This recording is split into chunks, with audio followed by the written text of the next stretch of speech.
Hey foodies, it's Marisha, and this video is so long overdue. I feel like this video is just like one of the basics, like something that you just have to know when it comes to food, and that is how to break down a turkey. Turkeys are kind of expensive, and when you get your actual turkey for your family and for your friends or whoever, you may want to make sure that you already have the techniques down. So if you're going to break down a turkey for Thanksgiving or for Christmas, you may want to buy a chicken and just work with me throughout this whole video, or even a couple of Cornish hens just to practice on. If you haven't done so yet, please subscribe to the channel for more foodie like fun, and let's get started. Alright guys, we're gonna get ready to prepare our turkey. Now as you can see, I have my turkey here. You want to make sure that it's fully thawed. It usually takes about 3 days to thaw out a full turkey. And now I'm going to use a fillet knife for this. We're going to use a fillet knife because it is thin, super sharp, and it's actually a little bit flexible. It just makes filleting so easy.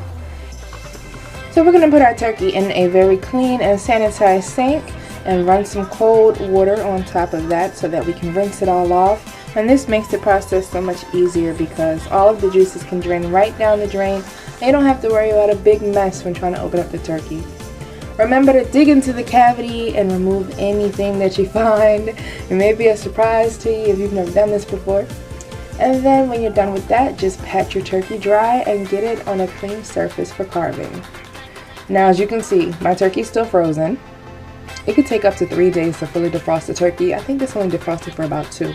But regardless, I can still carve it. So I'm going to take my knife between the turkey breast and the turkey leg. As you can see, I'm just going to make long cuts into the turkey, and then when you kind of pull and separate that, you're going to see some thin fatty tissue which your knife will go right through. And this is a clear indicator that you are on the right track to easily removing the thigh and leg of the turkey. So just continue to go around and follow that guide, and I'm just putting it upside down so that I can actually get around the entire turkey.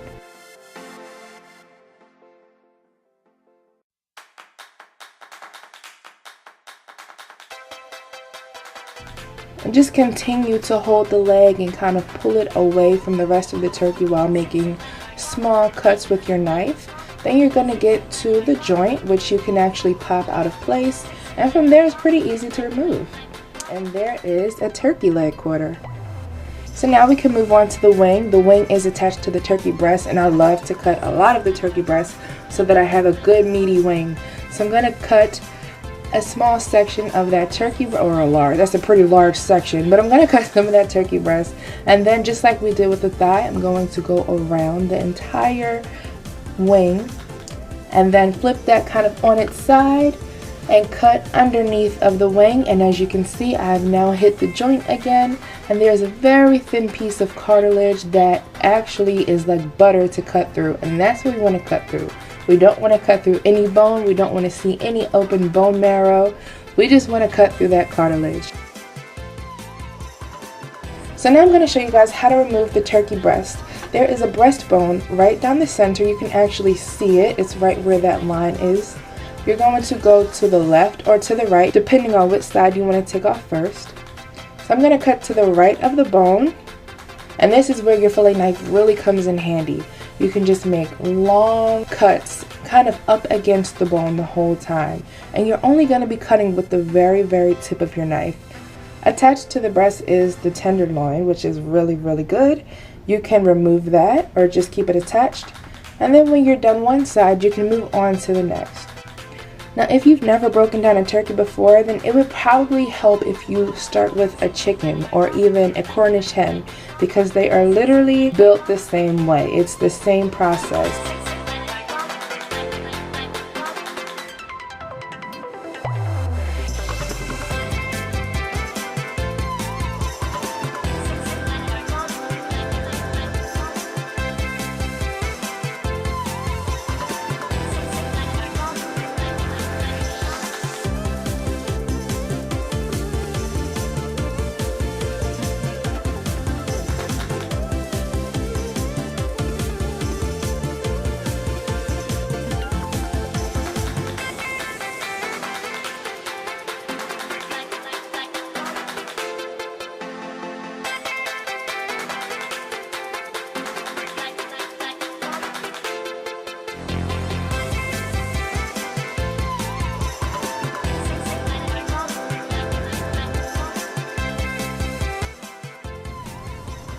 Now this time I just removed the tender, which I'm going to cook separately because of course it'll cook a little bit faster.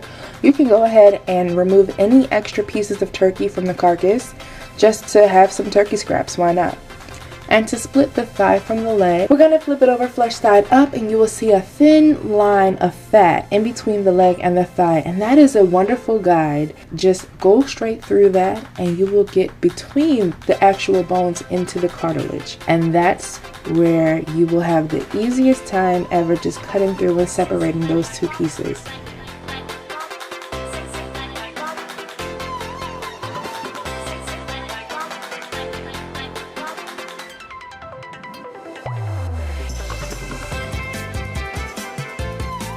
So this is my carcass. These are all of my turkey pieces. They are ready for me to braise. And if you would like to see how I braise this turkey, just check back for the next video. So I will see you guys soon, and happy holidays. Bye, foodies.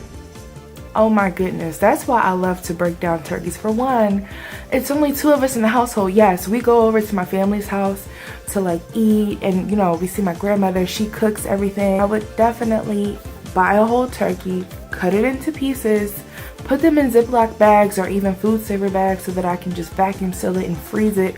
And I would be baking that thing like just piece by piece, or roasting it or whatever, making soups and stews out of certain pieces, the dark meat in particular. And please don't throw away your carcass.